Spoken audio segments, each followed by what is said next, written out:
नमस्कार, स्वागत बा आप सभी दर्शक लोगन के। त खबर बा एगो ऐसन प्रोग्राम के बारे में जोना में आप लोगन के खेसारी लाल यादव जी, सनी लियोनी, साथ में सुनील शेट्टी, दिनेश लाल यादव निरहुआ और भी तमाम भोजपुरी और बॉलीवुड के कलाकार आप लोगन के देखे के मिली हैं, जो कि खूब धमाल मचाई हैं आप सबके बीच में, जोना के लखनऊ में आप लोग एंजॉय कर सकतानी। जी हाँ, आप सबके पता होई कि लखनऊ में 26 फरवरी के एगो बहुत ही शानदार अवार्ड शो करावल जा रहल बा, जोना के नाम रखल गईल बा VEFA।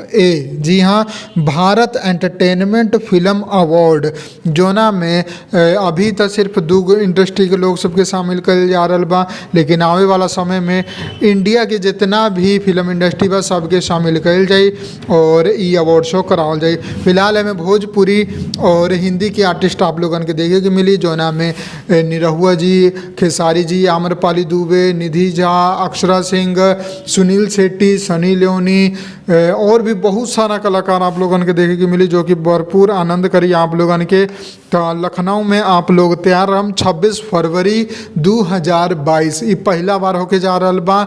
तो एक पहला सीजन भाई अभी देखल जाए कि कैसन मनावल जाता और कोना के साथ कोना के डांस देखे के मिला था। का खेसारी जी के साथ सनी लियोनी के, चाहे सुनील शेट्टी जी के साथ भोजपुरी कोनो एक्ट्रेस के डांस देखे के मिली कि ना मिली, ई ता 26 फरवरी के पता चल जाई। बाकी आप लोग ई बताएं कि बॉलीवुड और भोजपुरी के ई संगम जोन होके जा रहल बा, ये पर आप लोग का कहला चाहता नहीं।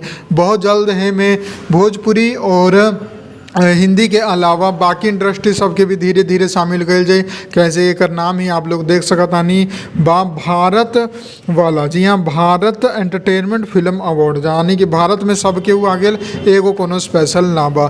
तो यह जानकारी रहे। अगर आप लोगन के पसंद आयल बा तो लाइक करी, शेयर करी, कमेंट करी, चैनल के सब्सक्राइब करके बेल आइकन जरूर दबा दें। जय भोजपुरी, प्रणाम।